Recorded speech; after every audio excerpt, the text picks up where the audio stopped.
నమస్తే, welcome to reflection news. నేను శర్మ. ఇస్లాం స్వీకరించి ముస్లిం మహిళను పెళ్లాడిన హిందూ యువకుడు భార్య ఆమె తండ్రి అరెస్ట్. ఎక్కడ జరిగింది ఇది? ఉత్తరప్రదేశ్లో. మన దగ్గర జరిగితే ప్రభుత్వం వాడిని దంపతులను పిలిచి నజరానగా ఒక 20-30 లక్షలు ఇచ్చి సన్మానం చేద్దురు.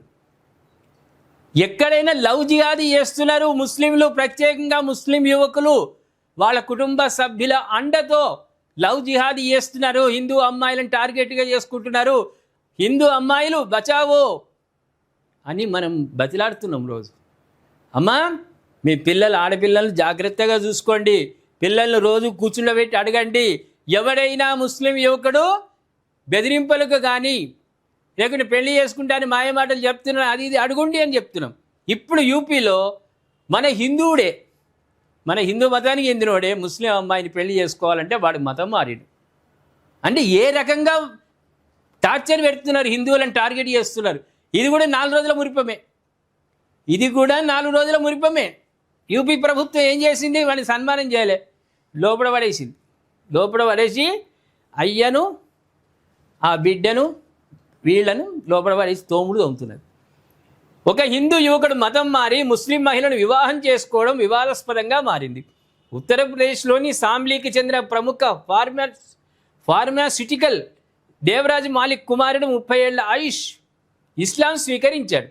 ఈద్ రోజున అతడు నమాజ్ చేస్తున్న ఫోటోలు విస్తృతంగా ప్రచారం కావడంతో హిందూ సంఘాల దృష్టికి వచ్చింది. దీంతో మత మార్పిడి నిరోధక చట్టం కింద కేసు నమోదు చేసిన పోలీసులు ఆయన భార్య ఆమె తండ్రిని అరెస్టు చేశారు.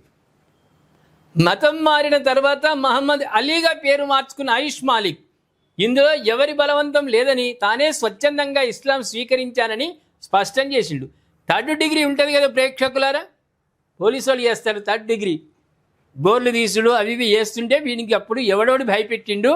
వీడిని పెళ్లి చేయాలంటే, పెళ్లి చేసుకోవాలంటే మతంలోకి ఎవడు రమ్మన్నాడు, ఏం సంగతి వాడందరు బయట పెడతాడు. అప్పుడు ఉత్తరప్రదేశ్ ప్రభుత్వం ఏం చేస్తుంది, వాళ్ళ అందరినీ లోపల వేసి చిప్పకూడు తినిపించుకుంటూ రోజుకు 3 సార్లు యోగా. వానికి పొద్దున ఒకసారి లాఠీలతోటి, మధ్యాహ్నం ఒకసారి, రాత్రికి ఒకసారి పొల్లు కొడుతుంటే ఇంకోటి ఎవడన్నా మారడానికి భయపడాలి, మతం మారడానికి భయపడాలి. అట్లా చేస్తుంది అక్కడ ఉత్తరప్రదేశ్ యోగి. మనలాంటి ప్రభుత్వాలు అయితే వానికి పద్మశ్రీ పద్మభూషణ్ అవార్డు ఇస్తే ఇవి రాష్ట్ర ప్రభుత్వాలు, కాంగ్రెస్ ప్రభుత్వం ఉన్న దగ్గర. కానీ ఉత్తరప్రదేశ్ అట్లా కాదు, కీలు తీస్తారు.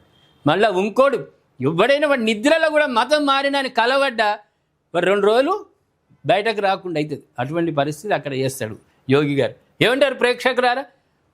ఒకవైపు లవ్ జిహాదీ పేరుతో అమ్మాయిలను మోసగిస్తూ ఉంటే, ఇప్పుడు ఒక అమ్మాయి కోసం హిందూ అబ్బాయిని మతం మార్చే విధంగా వాళ్ళు తయారు చేసిర్రంటే వీళ్ళు ఎటు పోతున్నారు?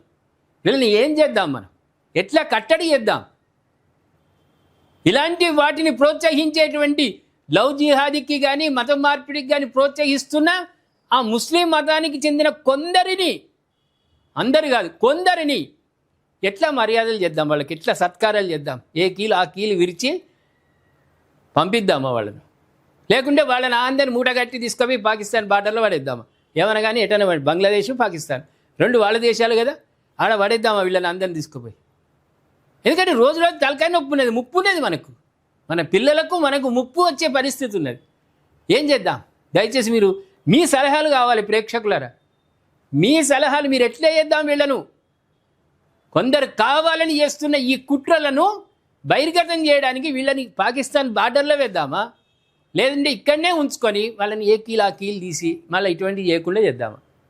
దయచేసి కామెంట్ రూపంలో గట్టిగా మీ సలహాలు ఇవ్వండి. సబ్స్క్రైబ్ చేసుకోండి, షేర్ చేయండి.